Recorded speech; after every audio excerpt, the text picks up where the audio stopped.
நான் என்ன சொல்றேன், அவ எங்கேயோ போறா, எங்கேயோ மேயிரா, எவன் கூடயோ படுக்கிறா, எவன் கூடயோ எந்திரிக்கிறா. உனக்கு என்ன வலிக்குது சொல்லு. உடைய வீட்டு வாசப்படி மிதிக்காதன்னு சொல்லிட்டா உன் வேலை உண்டு, நீ உண்டுன்னு இரு. ஏன்னா இதே மாதிரி இப்ப நானும் போய் பண்றதுக்கு ரொம்ப நேரம் ஆகாது. எங்க அம்மா வீட்டுக்கு போறேன்னு சொன்னா 2 நாளையே நீ என்னை விட மாட்டேங்கிற. அப்படி வீடு உண்டு வாசம் உண்டு, நான் வாட்டுக்கு இருக்கிறேன், பண்றேன், வைக்கிறேன். அதாவது நீ மட்டும் மனசை தொட்டு சொல்லிப்ப எங்க அம்மா வீட்டுல போய் அங்க பாத்ரூம் இல்ல எங்க அம்மா வீட்டுல வசதி எதுவுமே இல்ல அப்படின்னாலும் பரவாயில்லன்னு சொல்லிட்டு எங்க அம்மா வீட்டுல போய் ஒரு 4-5 நாளைக்கு நான் இருக்கிறேன். என்னை நீ விட்டுருவியா சொல்லு? என்னை விடுவியா நீ?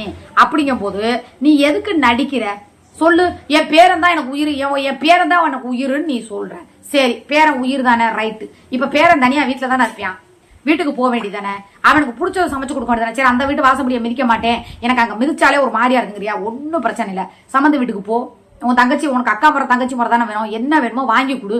இல்ல நீயே கூட இல்ல அவங்க லேடிஸ் எப்பவுமே இஸ்லாத்தை பொறுத்த வரைக்கும் ஆம்பளைங்களை சமைக்கவே விட மாட்டாங்க, எந்த வீட்டு வேலையை செய்ய விட மாட்டாங்க. அது அந்த மாதிரி தான் பாத்துக்குவாங்க. போது இந்த எனக்கு ஆரியனுக்கு, ஏன்னா அவனுக்கு உனக்கு பேரனா அவங்களுக்கு தான் முதல் உரிமை, ஏன்னா மகனோட புள்ள.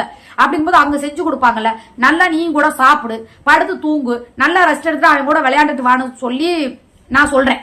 நீ பேர மேல பாசம் அவ என்ன பண்றா, பேர மேலதான் பாசமா இருக்குன்னு சொல்லி பேரனை வச்சே பிளாக்மெயில். நான் இன்னொன்னு சொல்றேன், இந்த பேரனை வச்சு பிளாக்மெயில் பண்றது, இந்த பாசத்தை காட்டி பிளாக்மெயில் பண்றது, இந்த வேலைக்கெல்லாம் அந்த ஆளுக்கு பப்பு வேக. புரியுதா? இப்ப நானா இருக்கேன் எங்க வீட்டுல, இப்ப இத்தனை நாள் ஆச்சு, 10-15 நாள் ஆச்சு. ஏதாவது சண்டை பாத்தீங்களா? நான் எவ்வளவு பொறுமையா எவ்வளவுதான் போறேன் தெரியுமா? ஏன் அப்படின்னா நீ கேவலமா கேடு கெட்டவளுக்கு, இந்த மாதிரி ஊர் மேயறவளுக்கு நீ சப்போர்ட் பண்ற. அதனாலதான் இந்த வீட்டுக்குள்ள சண்டையும் பிரச்சனையும், மண்டை உடைஞ்சதா இருக்கும், கொட்டா இருந்ததும், ஊர் அட்டிபுடி சண்டை வந்தது, எல்லாமே காரணம் இது மட்டும்தான். நமக்கு ஒருத்தவங்க தப்பு செய்யறாங்கன்னு தெரிஞ்ச போது அவங்கள திருந்தல அப்படின்னா அவங்கள விட்டுறணும்.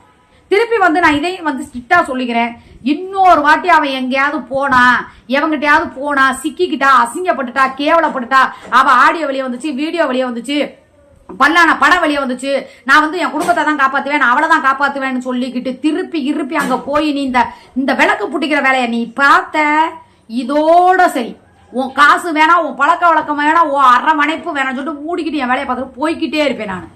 புரியுதா? எல்லாமே ஒரு லிமிட். நான் மட்டும் உனக்கு எங்கேயும் போக கூடாது, எதுவும் பண்ணக்கூடாது, அவன்கிட்ட பேசினா கூட அது இந்த 10 நாள் கழிச்சு இன்னைக்குதான் நேத்தான் பேச வச்சு இந்த டூர் போக மாட்டேங்க. நான் அதையும் சொல்லிட்டேன், இந்த மாதிரி கூப்பிட்டேன். நான் அப்ப என்ன சொன்னேன், சரிடா போடா, போய் ஏத்தி விட்டுட்டு அவங்களுக்கு ஏதாவது வேணா வாங்கி கொடுத்து பாத்துட்டு வாடாங்கிறேன். என்கிட்ட காசு எங்க இருக்கு, கையில 50 ரூபா தான் வச்சிருக்கேன் அப்படின்னு சொல்லி சொன்னேன். அதுக்கு நான் ஒரு வார்த்தை அசிங்கமா அவனை திட்டினேன். சரியா? இந்த பொழப்புக்கு நீ எல்லாம் என்ன பண்ணலாம் தெரியுமா அப்படின்னு சொல்லி சொன்னேன். அதோட வச்சுட்டேன்.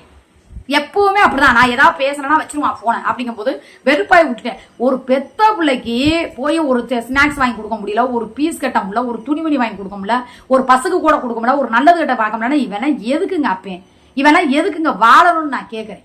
சரி போனா போய் தோண, நம்ம வாழ்க்கையில தலையிடல, ஏதாவது அவன் வாடுக்கு இருக்கிறான். ஏன்னா என்ன இருந்தாலும் இல்லாட்டாலும் அவனுக்கு உரிமை இருக்கு. அவன் போய் கம்ப்ளைண்ட் கொடுத்தாலும் கேஸ் எடுப்பாங்க. ஏன்னா நான் தான் அவன் மனைவிங்கிறதுக்கான அங்கீகாரம் எல்லாம் இருக்கு, பிள்ளை அவனுக்கு பெற்றிருக்கங்கிற எல்லா ஆதாரமும் இருக்குது. அப்படிங்கும்போது எவ்வளோ கண்டவனா எல்லாம் புருஷன் சொல்லி ஆதார் கார்டை சேர்த்து இருக்கும்போது பாலவனா என் புருஷங்கிற ஆதாரம் வலுவா வச்சிருக்கேன்ல. அப்படிங்கும் போது அவன் எல்லாம் வேணாலும் பண்ணுவேன். சரி, நம்ம விஷயத்துல ரொம்ப நோண்டக்கூடாது, நம்ம கிட்ட தலையிடக்கூடாதுன்னு சொல்லி தான் அவன் வாடுக்கு ஒதுங்கி போயிட்டான். நான் அப்படியே இந்த பிள்ளைங்களை அப்படியே பட்டும் படாத மாதிரி வச்சிருக்கேன். போனுங்கன்னு பேசுறானா வைக்கிறானா, 10 நாளைக்கு ஒரு வாட்டி கொடுப்பாங்க, 5 நிமிஷம் பேசுவாங்க, அவ்வளவு. அதுக்கு மேல நான் கொடுக்கவும் மாட்டேன், அவங்களாம் அதை பேசணும்னு விரும்பவும் மாட்டாங்க.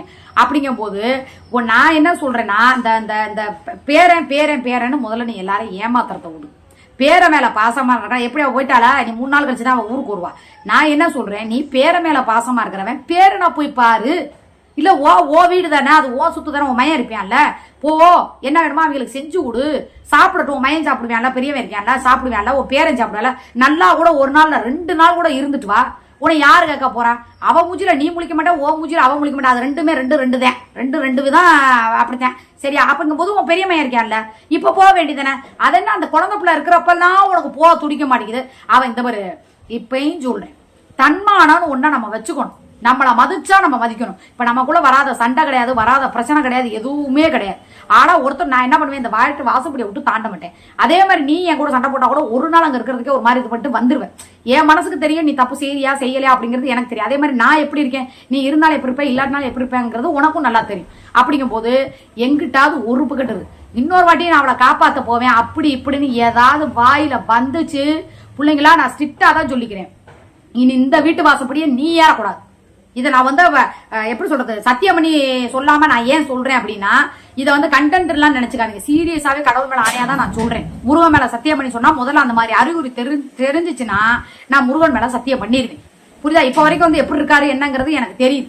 ஏன்னா இப்ப எங்களுக்கு சண்டையும் வரதுல வம்பு வர்றதுல, ஏன்னா இவ்வளவு எட்டு அந்த வீட்டுக்குள்ள சண்டையே வரும். இப்படி தப்பு பண்றவளுக்கு இவ்வளவு ஆம்பளைகள்ட்ட பொறுக்கிறவளுக்கு நீ ஏன் விளக்கு பிடிக்கிற? உங்க இதுல இதெல்லாம் தவறு இல்லையா? குரான்ல இப்படிதான் சொல்லி கொடுத்துருக்குதா? முதல்ல தப்பா போறவளுக்கு வாழ்க்கை கொடுத்தாலே புண்ணியம், கோடானா கோடி புண்ணியம். ஆனா யோக்கியமா இருந்துட்டு இவ்வளவு ஆம்பளைகிட்ட பொறுக்கிட்டு அடுத்தவளை வந்து பேசுறாள். அது ஒரு இறந்து போன ஒரு தாய் தகப்பனை பேசும்போது இவ எவ்வளவு பெரிய கேடு கட்டவ, எவ்வளவு ஒரு அசிங்க பிடிச்சவ. என்னைக்கு உங்க அப்பாவை முன்னைய கூட 1000 கேட்டு ஒரு தேடா கேட்டுக்கிட்டு எனக்கு அதை பத்தி கவலை இல்லை. என்னைக்கு இறந்து போன ஒரு தாய் தகப்பனி பேசினாலோ, நான் உண்மையாலுமே சொல்றேன், பெத்த பிள்ளையா இருந்தாலும் சரி, கட்டின போட்டாரியா சரி, வந்தவளாலும் சரி, தாய் தகப்ப இறந்து போனவங்க வந்து முதல்ல பேசவே கூடாது. புரியுதா? நீ பேசியும் நான் வந்து இப்படி அப்படின்னு சொல்லிட்டு நான் அதை பண்ணுவேன் இதை பண்ண, சந்தோஷமா நீ போய்க்கணும். நான் அப்படியே வெத்து பத்திரத்துல கையெழுத்து போட்டு கொடுத்துட்டு போயிடுறேன். நான் இதே வீட்டுல இருந்துக்கிறேன், வண்டியை நிப்பாட்டிட்டு போயிரு. ஏன்னா எனக்கு வண்டி இல்லை, எனக்கு வண்டி இருந்தா தான் நான் வெளியே போக முடியும், ஏதாவது வாங்க முடியும், வைக்க முடியும். அதனால நான் மரியாதையா சொல்லிட்டேன், எப்படி நடக்கணுமோ அப்படி நடந்துக்க. இஷ்டமயத்துக்கு நம்மளை வந்து எதுவுமே கண்டுக்காம விட்டுட்டா நம்ம வந்து எது வேணாலும் பண்ணிக்கலாம். நாளைக்கு வந்து குடும்பத்தோட போறேன்னு சொன்னா நம்மளுக்கு குடும்பத்தோட போறது போகாது விருப்பம், அதுக்குரிய சான்ஸும் முடிச்சு போச்சு. ஏன்னா அவ இன்னைக்கு திருந்துவா, நாளைக்கு திருந்துவா, நாளைக்கு திருந்துவான்னு பார்த்து ஒன்னு திருந்துற மாதிரி ஐடியா இல்ல. அவ 6 மாசத்துக்கு ஒண்ணும், 3 மாசத்துக்கு ஒண்ணும், 30 நாளைக்கு ஒண்ணும் புடிச்சுக்கிட்டு தான் இருக்கா. உங்க அம்மா அப்பாவை, ஏன்னா எனக்கு அவங்க அம்மா அப்பா இல்ல, எனக்கு மாமியார் மாமனாரும் இல்ல. உனக்கு அம்மா அப்பா, உன் தாய் தகப்பனை ஒருத்தி இவ்வளவு கேவலமா பேசியும் நீ அவளுக்கு உதவி செய்யணும்னு நினைச்சு நீ போனால், இன்னொரு டைம் இந்த துபாய் கரண்ட் அவுத்து காமிச்சப்ப நீ போயினா பாரு, அந்த மாதிரி சப்போர்ட் பண்ணி போனினா என்ன நீ அட்டிருவோ மறந்து.